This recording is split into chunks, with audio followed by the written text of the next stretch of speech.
ഞാൻ മേരികുളത്തിൽ നിന്ന് വരുന്നു. എൻ്റെ പേര് റോയി. ഞാൻ 2023 ഇവിടെ വന്ന് ഉടമ്പടി എടുത്തു. ഞാനൊരു ക്യാൻസർ രോഗിയായിരുന്നു. 9 വർഷത്തോളം ഞാൻ മെഡിക്കൽ കോളേജിലെ ചികിത്സയിലായിരുന്നു. എന്നാൽ പൂർണ്ണമായി അത് സൗഖ്യപ്പെടാൻ സാധിച്ചിട്ടില്ല. വയറിനും കഴുത്തിനുമായിരുന്നു ക്യാൻസർ. മുഴകളായിരുന്നു. അതെടുത്ത് കളഞ്ഞു.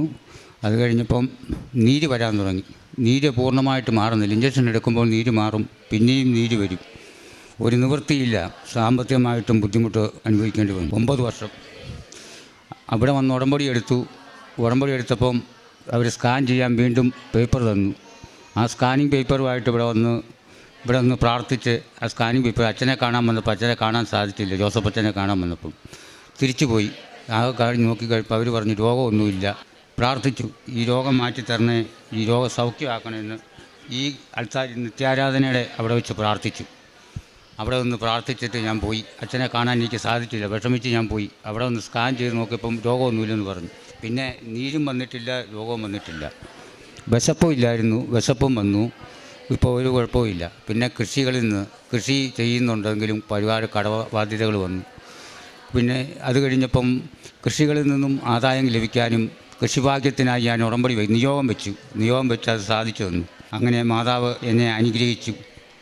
47 വർഷമായി പുക വലിച്ചുകൊണ്ടിരിക്കുന്ന ഞാൻ ഈ മുറ്റത്ത് വന്ന് പുക വലിച്ചു കഴിഞ്ഞപ്പോൾ അന്ന് പറഞ്ഞു, ഇന്നുകൊണ്ട് നിൻ്റെ പുകവലി ഞാൻ നിർത്തുമെന്ന് മാതാവ് എന്നോട് പറയുന്നതായിട്ട് തോന്നി.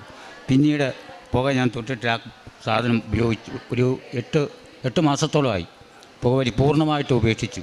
അതിൽ നിന്ന് എനിക്ക് മാതാവ് വിടുതൽ തന്നു, സൗഖ്യം തന്നു. ഒരുപാട് കടബാധ്യതകൾ എനിക്കുണ്ടായിരുന്നു. കുറേ എല്ലാം വീടി. ഇവിടെ വന്നപ്പോൾ പ്രാർത്ഥനയായി. വീടുകളിൽ പ്രാർത്ഥനയില്ലായിരുന്നു, യാതൊരുവിധ ജപമാലയില്ലായിരുന്നു. ജപമാലയെല്ലാം പഠിച്ചു. ജപമാലയൊന്നും, ഞാൻ യാക്കോബ വിശ്വാസിയായിരുന്നു, ജപമാലയൊന്നും ഞങ്ങൾക്കില്ലായിരുന്നു. ജപമാലയെല്ലാം പഠിച്ചു. അങ്ങനെ പള്ളിപ്പോക്കായി. അങ്ങനെ എല്ലാ കാര്യങ്ങളിലും ദൈവത്തിൻ്റെ അനുഗ്രഹം ഞങ്ങൾക്ക് കൂടുതലായി ഓരോ ദിവസവും പല വിധത്തിലും മാതാവ് സഹായിച്ചുകൊണ്ടിരിക്കുകയാണ്. ഞങ്ങൾക്ക് അനുഗ്രഹം തന്ന മാതാവിന് നന്ദി. കാരുണ്യപ്രവർത്തനം ചെയ്യുന്നുണ്ട്. കുറച്ചൊക്കെ തടസ്സങ്ങൾ വന്നിട്ടുണ്ട്. എന്തെങ്കിലും കൃപാസന പത്രം എല്ലാ മെഡിക്കൽ ആശുപത്രികളിലാണ് ഞാൻ കൂടുതൽ കൊടുക്കുന്നത്. ഇവിടുന്ന് കൊണ്ട് ഇടയ്ക്ക് ആൾക്കാരെയും കൊണ്ട് ഞാൻ വരും. പത്രം ചെന്നാലും ഞാൻ ഒരു കെട്ട് പത്രം മേടിക്കാതെ ഇവിടുന്ന് പോയില്ല. അത് മറ്റുള്ളവർക്ക് വിതരണം ചെയ്തു. ഇവിടുത്തെ നാമം എല്ലായിടത്തും അറിയണമെന്നുള്ള എനിക്ക് ആഗ്രഹമുണ്ട്. ഉടമ്പടി എടുക്കാൻ എല്ലാവരെയും പ്രചോദനം കൊടുക്കുന്നുണ്ട്. മറ്റുള്ളവരും നമുക്ക് പ്രയോജനം തന്നിട്ടാണ് നമ്മളിവിടെ വന്നത്. ഈ ഒരു ദിവസം തലേദിവസം എനിക്ക് ഇതിനെപ്പറ്റി അറിയത്തില്ലായിരുന്നു. കൃപാസനം എവിടെയാണെന്ന് പോലും എനിക്കറിയത്തില്ലായിരുന്നു. ഇവിടെ വന്നു, തലേദിവസം ഇവിടെ വന്നു. എല്ലാവരും പറഞ്ഞു ഇവിടെ ഈ കലവൂര എന്ന് പറഞ്ഞു. തേടിപ്പിടിച്ച് ഇവിടെ വന്നു. രാത്രിയായി. ഈ മാതൊക്കെ വന്നിരുന്നു. പിറ്റേ ദിവസം നേരം വെളുക്കുന്നോടം വരെ എനിക്ക് റൂം എടുക്കാനോ അതിനുള്ള വിദ്യാഭ്യാസമോ ഒന്നും നമുക്കില്ല. അവിടെ ഇരുന്ന് ഞാൻ നേരം വെളുപ്പിച്ചു. പിറ്റേ ദിവസം രാവിലെ ഉടമ്പടി എടുത്തു. ആ ഉടമ്പടി 4ാമത്തെ ഉടമ്പടിയായി. അങ്ങനെ ദൈവം തന്ന അനുഗ്രഹങ്ങളെല്ലാം നന്ദി പറയുന്നു, സ്തോത്രം ചെയ്യുന്നു. സങ്കീർത്തനം 23 കർത്താവാണ് എൻ്റെ ഇടയൻ, എനിക്കൊന്നിനും കുറവുണ്ടാവുകയില്ല. പി.കെ. റോയി എന്ന ഈ മകൻ താൻ ഉടമ്പടി എടുക്കാനുണ്ടായ സാഹചര്യം, തനിക്ക് ക്യാൻസർ ആയിരുന്നു. സൗഖ്യം ലഭിക്കാതെ വന്നപ്പോൾ, അതായത് ഓപ്പറേഷനൊക്കെ കഴിഞ്ഞു, വീണ്ടും 9 വർഷമായി തനിക്ക് വയറ്റിൽ നീര്, അത് മാറുന്നില്ല. അതിനുവേണ്ടി മരുന്നെടുക്കും. അത് ക്യാൻസറിൻ്റെ ഫലമായിട്ട്, അതിൻ്റെ പരിണിത ഫലമായിട്ട് 9 വർഷമായിട്ട് താൻ അനുഭവിച്ചു കൊണ്ടിരുന്നു.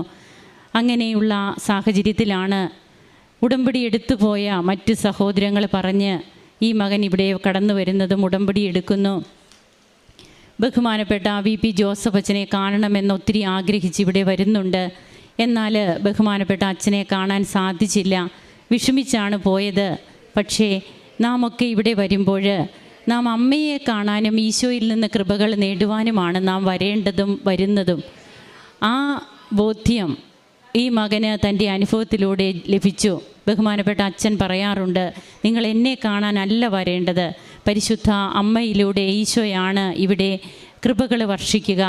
അപ്പോൾ തീർച്ചയായും ബഹുമാനപ്പെട്ട അച്ഛൻ ഒരു ഉപകരണമാണ്. അച്ഛനെ കാണണമെന്നുള്ളതായിരിക്കരുത് നമ്മുടെ പ്രധാനപ്പെട്ട ഉദ്ദേശ്യം.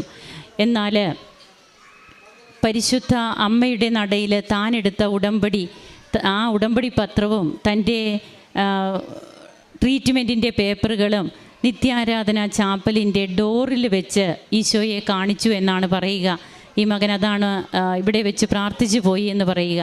അപ്പോൾ ആ ഡോറിൽ ഈശോയെ കാണിച്ച് തൻ്റെ കാര്യങ്ങൾ ഈശോയ്ക്ക് കൊടുത്തിട്ട് ഈ മകൻ പോവുകയാണ്. പിന്നീട് ചെന്ന് ചെയ്യുന്ന സ്കാനിങ്ങിൽ തനിക്കൊരു പ്രോബ്ലവും ഇല്ല. പിന്നെ ഇതുവരെ മരുന്ന് കഴിക്കേണ്ടി വന്നിട്ടില്ല. അങ്ങനെ നാം എവിടെയായിരിക്കുന്നു അല്ലെങ്കിൽ എത്ര ദൂരമായിരിക്കുന്നു ഇതൊന്നുമല്ല, ഇന്നും ഈശോ സമീപസ്ഥനാണ്. സജീവനായി ദൈവത്തിൻ്റെ പുത്രനായിട്ട് നമ്മോടൊപ്പം ചരിക്കുന്ന വ്യക്തിയാണ്. അതായത് പാലസ്തീനയിലൂടെ വർഷങ്ങൾക്ക് മുമ്പ് തൻ്റെ പരസ്യ ജീവിതത്തിലുടനീളം രോഗികളെ സുഖപ്പെടുത്തി മരിച്ചവരെ ഉയർപ്പിച്ച് കടന്നുപോയ ക്രിസ്തു ഇന്ന് ജീവിക്കുന്ന ക്രിസ്തുവായിട്ട് നമ്മുടെ ഇടയിൽ ജീവിക്കുന്നു എന്നുള്ളതാണ് തനിക്ക് കിട്ടിയ അനുഭവത്തിലൂടെ ഈ മകൻ ഇന്ന് ഉറക്കെ പറയുന്നത്.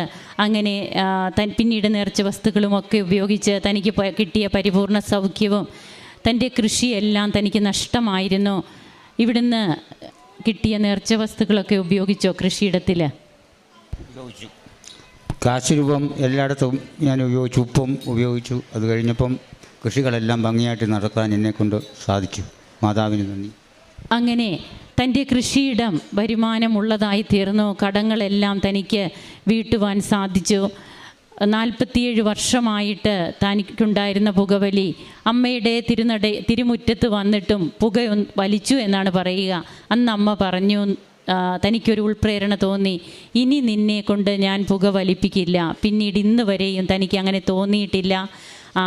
8 മാസത്തോളമായി തനിക്ക് അതിൻ്റെ ഒരു ചിന്ത പോലും ഇല്ല എന്നാണ് ഈ മകൻ വന്ന് പറയുക. ഇത് ജീവിതത്തിൽ നമ്മോട് ഓരോ വ്യക്തികൾ അവരനുഭവിച്ച ദൈവീകമായിട്ടുള്ള ഇടപെടലുകൾ അതവർക്ക് വിസ്മരിക്കാനാവില്ല. ഇത്രയും നാളും തങ്ങൾ ജീവിച്ച ഒരു ജീവിത രീതിയിൽ നിന്ന് വ്യത്യസ്തമായിട്ട് ഉടമ്പടിയിലൂടെ കിട്ടിയ കൃപകൾ അതിലൂടെ പിന്നീട് നിലനിൽക്കുവാനാണ് തോന്നുക. അത് നഷ്ടപ്പെടുത്താനായിട്ട് തോന്നുകയില്ല. കർത്താവിനോടൊത്തുള്ള ഒരു ജീവിതം, അതിൻ്റെ മാധുര്യം ഒന്ന് വേറെ തന്നെയാണ്. കർത്താവാണ് എൻ്റെ ഇടയൻ, എനിക്കൊന്നിനും കുറവുണ്ടാവുകയില്ല. ഈ ഒരു ഉറച്ച ബോധ്യമാണ് ഇന്ന് ഈ മകനെ ഈ അൾത്താരയിൽ കയറ്റി നിർത്തി സാക്ഷ്യം പറയുവാനായിട്ട് പ്രേരിപ്പിക്കുന്നത്. അതാണ് ഈ മകൻ ലോകത്തോട് മൊത്തം വിളിച്ചു പറയുന്നതും. അങ്ങനെ തനിക്ക് തൻ്റെ കുടുംബത്തിന് ലഭിച്ച എല്ലാ നന്മകൾക്കും നന്ദി പറയുന്ന ഈ മകനോടൊപ്പം കരങ്ങളടിച്ച് നമുക്ക് ദൈവത്തെ മഹത്വപ്പെടുത്താം. അത്യപൂർവ ദൈവാനുഭവങ്ങൾ ഇനി നിങ്ങൾക്കും സ്വന്തം. ഈ യൂട്യൂബ് ചാനൽ ഇതുവരെ സബ്സ്ക്രൈബ് ചെയ്തിട്ടില്ലെങ്കിൽ ഇപ്പോൾ തന്നെ സബ്സ്ക്രൈബ് ചെയ്യുക. ഈ